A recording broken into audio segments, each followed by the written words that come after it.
대중문화 현상으로 우리 사회를 진단한다. 문화코드 94.5.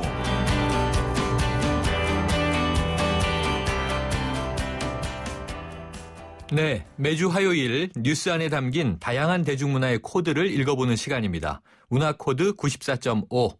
이 정덕현 문화평론가와 함께하겠습니다. 안녕하세요. 안녕하세요. 네, 오늘은 간접 광고에 대해서 이야기를 좀 해보려고 하는데요. 네. 요즘 보면 예능 프로그램이나 드라마 가리지 않고 상당히 많죠? 그렇습니다. 이 PPL 간접 광고 문제가 어제 오늘 일이 아닙니다. 이전에는 주로 협찬이 거의 허용되는 수준이었던 걸로 알고 있는데 네. 이제 이미 간접 광고가 케이블에 이어서 지상파까지 이제 허용이 돼서 현재 다양한 간접 광고들이 거의 대부분의 프로그램에 들어가 있다 해도 과언이 아니죠. 잘 나간다는 드라마 치고 간접 광고 논란 나오지 않는 경우가 거의 없고요. 이게 거꾸로 얘기하면 간접 광고 논란 안 나오는 드라마 잘 안 나간다는 얘기도 됩니다. 그러네요. 이건 예능도 또 마찬가지고요. 최근 화제가 됐던 프로듀서라든가 용팔이 같은 경우에 지나친 간접 광고 때문에 시청자들이 굉장히 불편하다 이런 호소를 하기도 했습니다. 네, 불편 호소까지 말씀을 주셨는데 간접 광고라고 해도 드라마 흐름에 지장을 주지 않고 자연스럽게 묻어나오면 그렇죠. 시청자도 이해하겠습니다만 그렇죠. 대놓고 요즘에는 나는 광고다 이런 사례들이 많죠. 맞습니다. 최근 용팔이에서 이게 멜로 장면이 갑자기 나오거든요, 중간에. 근데 그 멜로 장면에서 갑자기 뜬금없이 남녀 주인공이 집 구하는 상황이 연출이 되다가 그 주원이 이게 스마트폰 열고 방을 구하는 특정 사이트를 들여다보는 장면이 이게 방영이 돼가지고 논란이 됐습니다. 다름 아니 잘 아실 겁니다. 주원이 요즘 광고 모델로 활동하고 있는 서비스였는데요. 많이 봤어요. 예, 이 드라마 아주 흐름을 완전히 깨버렸죠. 그래서 간접 광고가 시청자들의 몰입을 방해하는 아주 주원이 되는 그 사례를 잘 보여준 부분이고요. 사실 우리가 좋아하는 예능 프로그램인 삼시세끼에서도 이제 간접 광고 문제가 좀 나왔던 부분이 있거든요. 이게 메인 스폰서로 들어와 있는 이제 커피가 이 프로그램 취지하고 안 맞는 거 아니냐 이런 지적들이 많이 나왔거든요. 이 프로그램 사실 유기농 라이프 지향하는 거잖아요. 그렇죠. 근데 이제 인스턴트 커피를 시도 때도 없이 계속 보여주고 심지어 마시고 이러는 건 좀 몰입하기가 어렵다 이런 얘기들이 많이 나왔습니다. 네, 그래서 시청자들이요. 이것이 드라마인지 광고인지 도무지 모르겠다면서 불만을 표출하는 경우가 많아지고 있는데 그렇죠. 이 보고 싶지 않아도 해당 프로그램을 보려면 어쩔 수 없이 계속 보게 되는 거지 않습니까? 그게 이제 간접 광고죠. 시청자들이 피할 수 있는 방법이 없습니다. 광고 시간에 나오는 광고는 가끔씩 우리가 이게 채널 돌렸다가 다시 돌아오기도 하고 이러잖아요. 근데 이건 드라마 내용이나 예능 중간에 들어가 있기 때문에 그럴 수가 없습니다. 주인공이 입는 옷에서부터 차, 먹는 음식, 음식을 먹는 레스토랑, 그들이 가는 집, 사는 집하고 집기들 가구, 하나 광고나 협찬 아닌 게 없거든요. 사실 이제 우리가 사는 공간이 이제 상품으로 다 채워져 있잖아요. 그렇기 때문에 어쩔 수 없는 일이기도 한데요. 이런 게 좀 너무 뜬금없이 들어오는 간접 광고, 이거 좀 너무 부자연스러워서 어떤 때는 또 이게 너무 부자연스러운 게 더 도드라져 보이는 효과를 만들기도 하고 그렇군요. 이게 피할 수도 없고 안 입을 수도 없는 간접 광고. 그렇죠. 하지만 이 간접 광고의 취지, 이것이 처음 시작된 것은 분명히 더 좋은 프로그램을 만들기 위한 의도였지 않겠습니까? 맞습니다. 사실 드라마 대표들, 제작사 대표들 제가 가끔 보거든요. 근데 요즘 현재 드라마 제작 여건상 간접 광고 협찬 없이 이거 만든다는 건 도저히 불가능하다 이런 얘기를 많이 하거든요. 이제 방송사에서 이제 편당 얼마씩 제작비를 받고는 있지만 그걸로 굉장히 부족하거든요. 게다가 요즘은 HD에다가 시청자 눈높이도 엄청 높아졌죠. 그러다 보니까 투자도 훨씬 많이 들어가게 되는 거고요. 하다못해 이 조명 같은 경우는 직접적으로 보이지 않지만 드라마 느낌을 완전히 고급스럽게 만드는데 빼놓을 수 없는 투자거든요. 이럴 경우에는 재원 마련하는데 이런 간접 광고 반드시 필요하다 이렇게 얘기가 되고 있습니다. 모든 것을 다 지원이나 협찬을 받는다.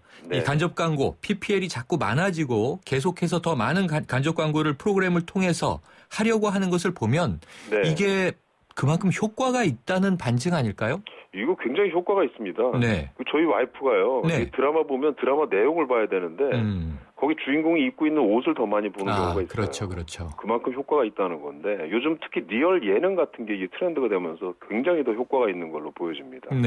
한때 이 육아 예능이 굉장히 인기 있을 때는 아이들 집에 있는 교육용 상품 이거 내놓기 위해서 교육업체들이 엄청나게 경쟁을 한 적이 있었습니다. 그때 얘기 들어보니까 심지어 일본까지 날아가서 이 부모 아이도 설득하기도 했다 그러는데 사실 이 노출하는 거에, 요 잠깐 노출하는 거에 이제 몇 억씩 받는다고 하더라고요. 그래서 이게 이제 간접 광고에 굉장히 공을 들이는 건 이게 일상으로 들어와 있기 때문에 훨씬 더 효과적이라는 겁니다. 광고구다 하고 이렇게 보는 광고하고는 확실히 다르고. 네. 저 사람도 쓰고 있네, 나도 좀 쓰고 싶다, 이런 느낌을 만들어낸다는 거죠. 그러게요. 보는 순간 어쨌든 쓰고 있으니까요. 예, 지금 덕분에 좀 뭐 와이프랑 드라마 볼 때 조심스럽습니다. 그러네요. 남성들이 더 조심스러워질 수밖에 없겠습니다. 네. 네, 청취자분 이 문자가 하나 들어와 있어요. 2290님, 이 간접 광고가 많아지다 보니 드라마 주인공들이 다 의류회사, 식품회사, 스포츠용품 회사의 실장님입니다. 실장님인 경우도 있고 아예 본부장님인 경우도 있고요. 아예 백화점 사장인 경우도 백화점 있어요. 사장인 경우도 있었죠. 네. 참 그러네요. 자, 이제는 아예 상품 이름을 프로그램 제목에 넣는 방안까지 추진되고 있다. 이게 정말일까 싶은데요. 이 앞으로 간접 광고는 점점 더 많아지게 될 것 같은데 시청자의 볼 권리도 지키면서 좋은 프로그램까지 만드는 거, 이 균형, 이게 쉽지 않은 걸까요? 굉장히 쉽지 않은 문제지만 어쩔 수 없는 일이기도 합니다. 네. 그래서 이 균형을 맞추는 거, 이거 사실 굉장히 어려운 일인데 일정 부분 이 간접 광고가 콘텐츠 질을 높이는데 현재 상황에서는 기여한다. 이거 어쩔 수 없는 현실이거든요. 그렇기 때문에 간접 광고를 쓸 수밖에 없는 건데 쓴다고 하더라도 아무 맥락 없이 막 콘텐츠 안에 전시하는 건 오히려 역효과가 날 수가 있습니다. 왜 그러냐면 시청자들이 이제 콘텐츠에 몰입하려고 막 그러는데 광고가 그걸 방해하고 있다. 그럼 그 광고 상품에 대해서 호감이 생길 수 있겠어요? 이게 도저히 생길 수 없는 부분이죠. 그러니까 다시 윈윈하려면 콘텐츠 속에 자연스럽게 녹아나는 간접 광고, 요거 고민해야 된다는 겁니다. 아, 그렇군요. 제가 과거에 한번 기억을 해보면 예전에 이 발리에서 생긴 일인가 오래된 드라마에서 뭐 그람시의 옥중수고라는 책이 나왔어요. 그리고 또 내 이름은 김삼순에서는 이 모모라는 아주 좋은 동화책이 나왔어요. 그래서 갑자기 이 발행된 지 오래된 책들이 이 서점가에서 베스트셀러가 되지 않았습니까? 맞아요. 근데 그건 PPL인가 하고 의심을 했는데 나중에 알고 보니까 이 드라마 작가분이 그 책을 좋아해서 그냥 삽입해 넣었던 거였더라고요. 요즘은 그게 PPL로 많이 하고 있죠. 지금은 아예 이 작가의 성향을 드러내긴 어렵고 다 PPL이다. 출판사에서 어떻게 하면 드라마에 자기네 작품, 상품 집어넣을까 굉장히 고민 많이 한다고 합니다. 아, 그렇군요. 그러면은 지금 이 많은 기업들의 PPL만 담당하는 이 마케팅 담당자들이 따로 있겠네요? 그럼요. 있죠. 그러면은 또 이 PPL만 담당하는 방송사의 PD도 있습니까? 그 방송 PD가 따로 있는 건 아니고요. 회사, 그 방송사의 그쪽 사업 담당하는 분들이 있죠. 사업이나 영업을 담당하는 분들, 그렇죠. 방송국이든 혹은 제작사든. 근데 그러다 보면요, 연출은 드라마의 완성도를 높이고 싶고, 그런데 거기에 돈을 내고 협찬을 한 또 기업들의 입김을 무시할 수 없고. 그게 이제 굉장히 부딪히는 면입니다. 내부에서 갈등이 있겠네요. 그렇죠. 제작진, 이제 PD가 상당히 예술 성향을 띠는 PD인 경우에는 상당히 이런 부분들이 부딪힐 수밖에 없어요. 그렇군요. 이게 워낙 상업 예술이다 보니 이 예술적인 연출과 이 자본주의의 마케팅 사이에서 충돌이 있겠습니다. 아이고, 오늘 말씀 감사합니다. 감사합니다. 지금까지 문화코드 94.5 정덕현 문화평론가였습니다.